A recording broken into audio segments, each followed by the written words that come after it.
Howdy, y'all. This is Proverbs 28 NASB for February 28th, 2023. The wicked flee when no one is pursuing, but the righteous are as bold as a lion. By the transgression of a land, many are its princes, but by a man of understanding and knowledge, so it endures. A poor man who oppresses the lowly is like a driving rain which leaves no food. Those who forsake the law praise the wicked, but those who keep the law strive with them. Evil men do not understand justice, but those who seek the Lord understand all things. Better is the poor who walks in integrity than he who is crooked, though he be rich. He who keeps the law is a discerning son, but he who is a companion of gluttons humiliates his father. He who increases his wealth by interest and usury gathers it from him who is gracious to the poor. He who turns away from his ear, gathers it for who is gracious to the poor. He who turns away his ear from listening to the law, even his prayer is an abomination. He who leads the upright astray in an evil way will himself fall into his own pit, but the blameless will inherit good. The rich man is wise in his own eyes, but the poor who has understanding sees through him. When the righteous triumph, there's great glory, but when the wicked rise, men hide themselves. He who conceals his transgressions will not prosper, but he who confesses and forsakes them will find compassion. How blessed is the man who fears always, but he who hardens his heart will fall into calamity. Like a roaring lion and a rushing bear is a wicked ruler over the poor people. A leader who is a great oppressor lacks understanding, but he who hates unjust gain will prolong his days. A man who is laden with the guilt of human blood will be a fugitive until death. Let no one support him. He who walks blamelessly will be delivered, but he who is crooked will fall at once. He who tills his land will have plenty of food, but he who follows empty pursuits will have poverty and plenty. A faithful man will abound with blessings, but he who makes haste to be rich will not go unpunished. To show partiality is not good, because for a piece of bread a man will transgress. A man with an evil eye hastens after wealth and does not know that want will come upon him. He who rebukes a man will afterward find more favor than he who flatters with the tongue. He who robs his father or his mother and says, "It's not a transgression," is the companion of a man who destroys. An arrogant man stirs up strife, but he who trusts in the Lord will prosper. He who trusts in his own heart is a fool, but he who walks wisely will be delivered. He who gives to the poor will never want, but he who shuts his eyes will have many curses. When the wicked rise, men hide themselves, but when they perish, the righteous increase. So I did record this in the sunlight earlier today, but I had kids jumping on a trampoline behind me and following me around the yard and stuff. It was not a peaceful video, so we'll keep trying. One of the things that strike me about this is, first, the wicked flee when no one's pursuing. It's like, if you're always on a defensive stance or having to hide stuff, like, probably not doing the best kind of things. The one that really strikes me here, sorry, I'm looking for the number. He who turns his ear away from listening to the law, even his prayer is an abomination.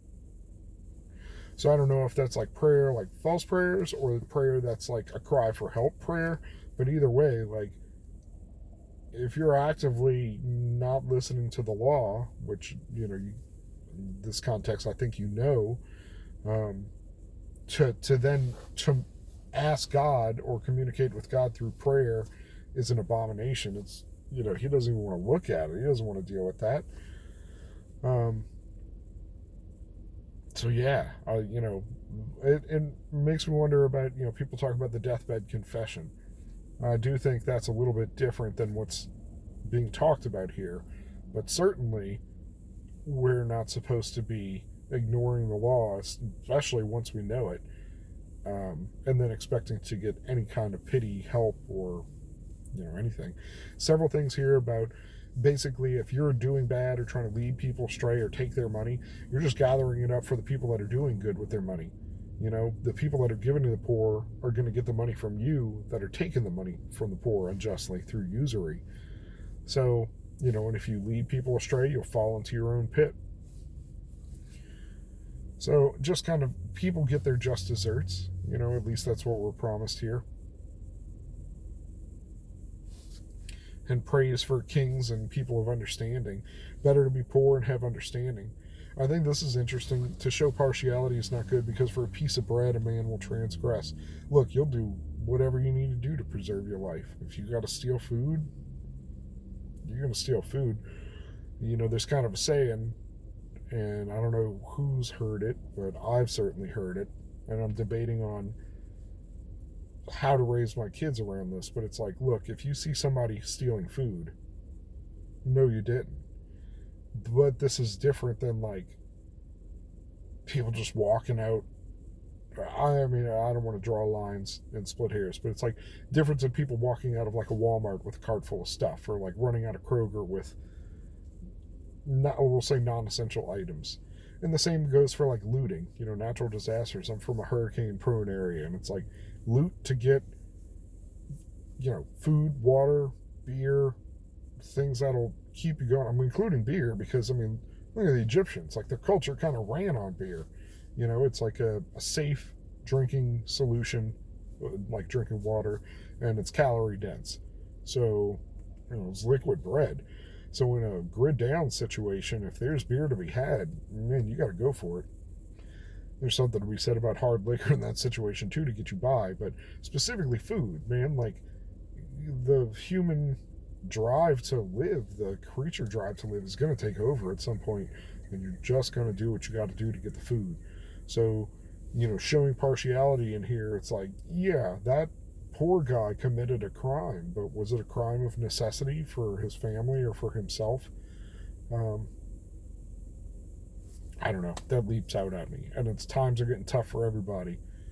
But I don't know. More about people with the evil eye hasten after wealth, and they don't know what's in it for them in the long haul.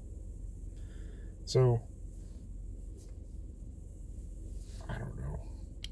The same thing about robbing your father or mother. Like, who? I cannot sympathize with that attitude. I don't understand how someone could do that, steal from your father and your mom, and then just be like, no big deal.